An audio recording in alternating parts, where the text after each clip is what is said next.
नमस्कार दोस्तों। हमारी पिछली डिस्कशन में हमने ये डिस्कस किया था कि हमारे द्वारा जमा किया गया टैक्स डिपॉजिटेड तब माना जाता है जब हम उसको अपनी टैक्स लायबिलिटी के साथ ऑफसेट कर देते हैं। पैसा हमने अपने बैंक अकाउंट से जब पे किया तो वो हमारे इलेक्ट्रॉनिक कैश लेजर में ट्रांसफ़र हो गया, लेकिन उसको डिपॉजिटेड तब माना जाता है जब हम उसको अपनी रिटर्न दाखिल करके टैक्स लायबिलिटी के साथ ऑफसेट कर देते हैं। अब सवाल ये उठता है कि ये बात जब पिछली बार हो ही चुकी थी तो आज फिर से इसको दोहराने की ज़रूरत क्या है। दोस्तों, पिछले साल गवर्नमेंट के सामने एक प्रॉब्लम रखी गई। प्रॉब्लम ये थी कि मान लीजिए कि टैक्स जमा कराते समय टैक्स पेयर से कोई गलती हो गई। जैसे आप जब चालान भर रहे थे, आपने आईजीएसटी का टैक्स जमा कराने की बजाय सीजीएसटी और एसजीएसटी जमा करा दिया। आपने जमा तो टैक्स करवाना था, लेकिन गलती से इंटरेस्ट वाले कॉलम में अमाउंट जमा करा दी, या पेनल्टी जमा कराते समय आपने फीस वाला कॉलम भर दिया, या और कोई ऐसी गलती हो गई जिस कारण से आपका टैक्स इलेक्ट्रॉनिक कैश लेजर में ट्रांसफ़र तो हो गया, आपका पैसा बैंक अकाउंट से निकलकर इलेक्ट्रॉनिक कैश लेजर में ट्रांसफ़र तो हो गया, लेकिन आप उसको अपनी रिटर्न भरते समय टैक्स लायबिलिटी की पेमेंट करने के लिए इस्तेमाल नहीं कर पा रहे।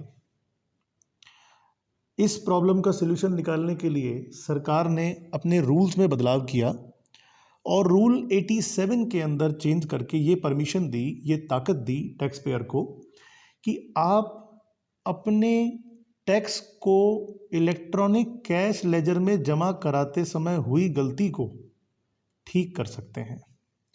और इस गलती को ठीक करने के लिए उन्होंने जो तरीका दिया वो ये था कि आप एक फॉर्म भरेंगे। फॉर्म कहाँ भरेंगे? कंप्यूटर पे, इंटरनेट पे ऑनलाइन जाकर आप एक फॉर्म भरेंगे जिस फॉर्म का नाम है PMT09। P for Punjab, M for Madras, T for Tamil Nadu, PMT09। अब दोस्तों, खास बात क्या है, बड़े ध्यान से सुनिए, अगले 1 मिनट में कंसेप्ट क्लियर हो जाएगा। खास बात यह है कि गलती अगर आईजीएसटी और सीजीएसटी भरने में हो गई है, भरना था सीजीएसटी एसजीएसटी, भर दिया आईजीएसटी, भरना था आईजीएसटी, भर दिया सीजीएसटी एसजीएसटी, आप उसको ठीक कर सकते हैं। बैलेंस पड़ा हुआ होगा इलेक्ट्रॉनिक कैश लेजर के अंदर, जब खोल कर देखेंगे दिखाई देगा आईजीएसटी में बैलेंस पड़ा हुआ है।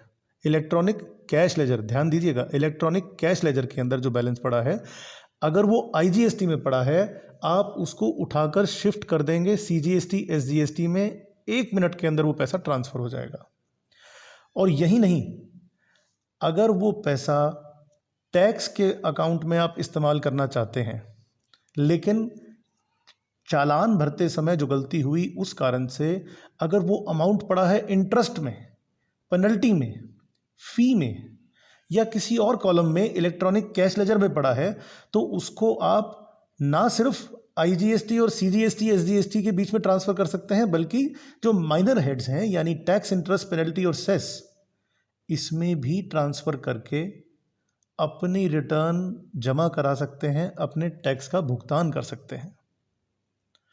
दोस्तों, ऐसा प्रावधान लाने से और फॉर्म PMT09 की ऑनलाइन अवेलेबिलिटी देने से टैक्स पेयर्स को एक बहुत भारी राहत मिली है।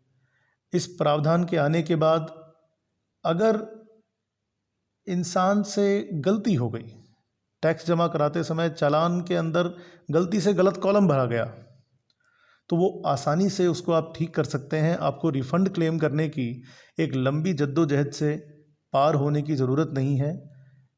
टैक्स जमा कराते समय जो गलती हुई उसको आसानी से आप ठीक कर सकते हैं, एक हेड से दूसरे हेड में उसे ट्रांसफ़र कर सकते हैं, और ऐसा करके अपना पैसा और समय दोनों बचा सकते हैं। आशा करता हूँ कि हमारे द्वारा दिए गए अपडेट्स आपको फ़ायदा पहुँचा रहे होंगे। इसी के साथ आप सबकी मंगल कामना करते हुए मैं सीए यशु गोयल आपको धन्यवाद कहता हूँ। शुक्रिया, शबा खैर। अगला अपडेट हम आपके लिए लेकर आएंगे जिसमें हम डिस्कस करेंगे कि रिटर्न फाइल करते समय जो इनपुट आप क्लेम करते हैं उसके लिए सरकार ने नया प्रावधान क्या निकाला है।